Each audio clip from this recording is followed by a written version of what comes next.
Modern life is incredibly adept at keeping us distracted. When we feel a spike of anxiety, a lingering sense of failure, or a deep psychological pain, our immediate biological reflex is to look away. We bury our faces in screens and seek out the next dopamine hit to avoid sitting quietly with our own minds. For a young man named Geelong Thubten, that reflex was pushed to the extreme. At 21 years old, he was carrying severe, unaddressed childhood trauma. To keep this memory suppressed, he threw himself into a high-speed party lifestyle in London and New York, building a chaotic external world to drown out the internal one. A mind under that much pressure eventually breaks the body. His suppression strategy ended with a physical burnout, waking up in a Brooklyn apartment with a severe heart condition. The evasion tactics had failed him, so he tried a geographic cure. He abandoned his life and flew to Scotland to check himself into a strict Tibetan Buddhist monastery. He assumed this total environmental reset, giving up intoxicants and embracing a rigid monastic routine would fix his mind. 12 years later, he entered a 4-year total isolation retreat. Cut off entirely from the outside world, he lost his final layer of distraction. Left alone in a small room for years, the trauma he had spent a lifetime running from bubbled to the surface, manifesting as horrific, paralyzing panic attacks. He learned that geographic escapes are an illusion. Unhealed trauma acts like a shadow.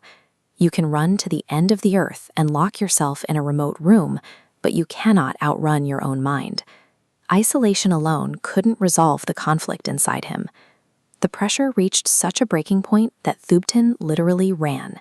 In the middle of a massive panic attack, he broke the rules of the retreat, scrambled over the stone wall, and fled into the rain. He had hit rock bottom. When he convinced the monastery to let him back in, he realized his error. He had been trying to analyze his pain by obsessing over the narrative, asking, "Why did this happen to me?" and "Who is to blame?" That story loop was a psychological trap, anchoring him to his past. He shifted to a different approach. He dropped the story. Instead of interrogating his history, he started focusing strictly on the raw physical sensation of the pain in his body. He treated it as a localized ache, like a twisting knife in his chest, completely divorced from its cause. Pushing psychological pain away floods the body with cortisol, locking the brain in a fight or flight response. But moving toward the pain reverses this. By visualizing his trauma as a frightened bird and holding it gently, the resistance stopped, cortisol dropped, and his body relaxed. Psychological pain maintains its destructive grip when we treat it as an enemy. The moment we stop fighting the sensation and simply observe it, the pain loses its power over us. This technique works in the controlled silence of a retreat, but the true test is whether it holds up against the brutal realities of the world. Years later, Thubten faced a devastating tragedy, the sudden murder of his teacher and best friend, Akong Rinpoche. The loss shattered him. At night, he lay awake, tossing and turning. The combination of grief and rage was so intense that it felt as though his body was physically on fire. Instead of running from the agony, he turned back to the method he learned in isolation. He lay in bed and visualized sending compassion directly into the physical sensation of those flames. He stopped fighting the grief and simply held it. He survived that grief, finding peace with the loss. True resilience is not the absence of pain, but possessing the internal tools to hold that pain without letting it destroy you. The tool that builds this resilience is meditation. But meditation isn't about clearing the mind or suppressing thoughts. Trying to force your mind into an empty, unconscious state is just another form of resistance that causes more stress. Real meditation is a mechanical 3-step loop. You focus your attention on your breath, your mind wanders off into distraction. Then you realize you've wandered, and you make the deliberate choice to return.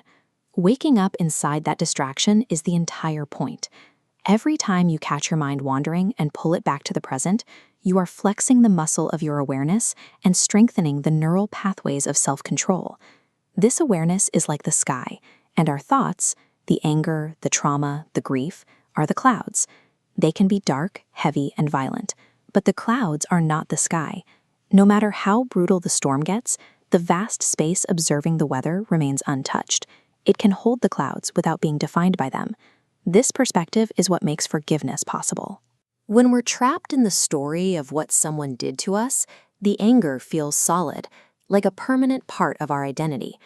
But by seeing that anger as just another cloud passing through the sky, the glue holding us to the grudge begins to loosen. We realize that holding on to a past injustice is like clutching a red-hot coal. You aren't punishing the other person, you're just burning your own hand. Only by observing the anger as an external sensation do you gain the power to drop it. You build this separation through micro-meditations. Pausing to be mindful while stuck in a traffic jam trains the brain to step back. It widens the gap between a biological impulse and a conscious reaction, allowing you to choose a response rather than automatically lashing out. You don't need to join a monastery to find peace. True freedom is the moment-to-moment realization that you are the observer of your mind, not a prisoner of your thoughts. When you stop running, the healing can finally begin.